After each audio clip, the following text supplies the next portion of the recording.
Hi, எல்லாரும் எப்படி இருக்கிறீங்க? நான் நல்லா சுகமாக இருக்கிறேன். நீங்களும் சூப்பராக இருப்பீங்கன்னு நம்புகிறேன். இன்றைக்கி நான் இந்த வீடியோவில் ஜெலட்டின் ஃபோண்டன் எப்படி ஈஸியாக செய்கிறதுன்னு சொல்லித்தர போகிறேன். ஃபோண்டன் செய்கிறதுக்கு முதலாவது ஸ்டெப் வந்து 1 ஸ்பூன் ஜெலட்டினுக்கு 4 ஸ்பூன் ரூம் டெம்பரேச்சரில் இருக்கிற தண்ணி சேர்த்து ஜெலட்டினை கரைச்சி கொள்ள போகிறேன்.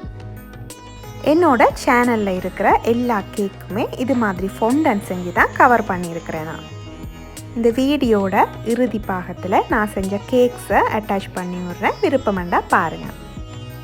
ஓரளவுக்கு ஜெலட்டின் கரையும் வர கரைச்சி எடுத்துக்கொள்ளுங்க. பிறகு இதை விட ஒரு பெரிய பாத்திரத்தில் நல்லா கொதிக்கிற சுடு தண்ணி எடுத்து டபுள் பாயிலிங் பண்ணிக்கொள்ள போகிறேன். அந்த சுடு தண்ணி பாத்திரத்துக்கு மேலே எங்களோட ஜெலட்டின் பாத்திரத்தை வச்சு ஜெலட்டின் துகள்கள் இல்லாத மாதிரி நல்லா கரைச்சி எடுத்துக்கொள்ள போகிறேன்.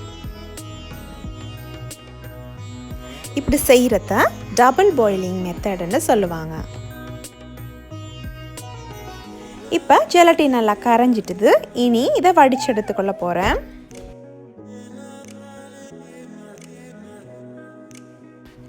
அகலமான ஒரு பாத்திரத்தில் ஜெலட்டினை வடிச்சு எடுத்துருக்கிறேன். வடிச்சு எடுத்து வச்சிருக்கிற ஜெலட்டினுக்குள்ளே கொஞ்சம் கொஞ்சமாக பவுடர் சுகரை போட்டு குழைச்சி எடுக்க போகிறேன்.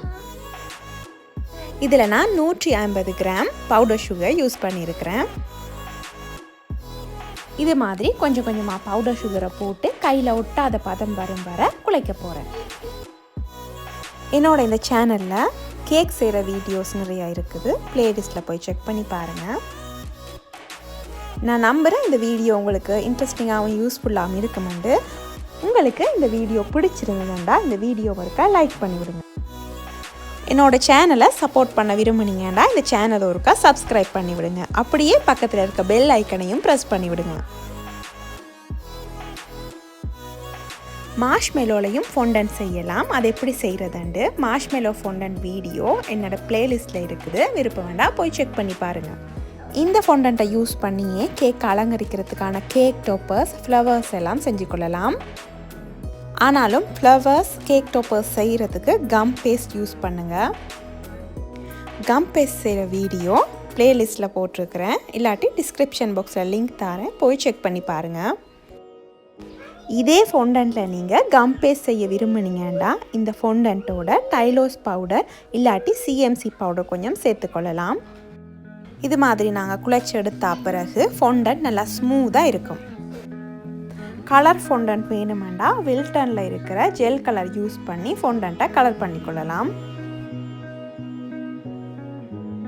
ஃபோண்டன்ட் நல்லா குழைச்சி எடுத்த பிறகு இது மாதிரி நல்லா ஸ்மூத்தாக இருக்கும். இப்படி நல்லா குழைச்சிட்டு 24 ஹவர்ஸ் நல்லா காற்று போகாத மாதிரி ஒரு லஞ்ச் ஷீட்டில் சுற்றி ஃப்ரிட்ஜில் வச்ச பிறகு தான் நாங்கள் யூஸ் பண்ணுறதுக்கு எடுக்கணும். இவ்வளவு தாங்க 2 இன்க்ரீடியன்ஸோட ஃபோண்டன் ஈஸியாக செஞ்சிடலாம். நான் நம்புகிறேன் இந்த வீடியோ உங்களுக்கு யூஸ்ஃபுல்லாக இருந்திருக்குமெண்டு. இன்னொரு இன்ட்ரெஸ்டிங்கான வீடியோவோட சந்திக்கலாம். Until then 3D life style Germany தர்சி.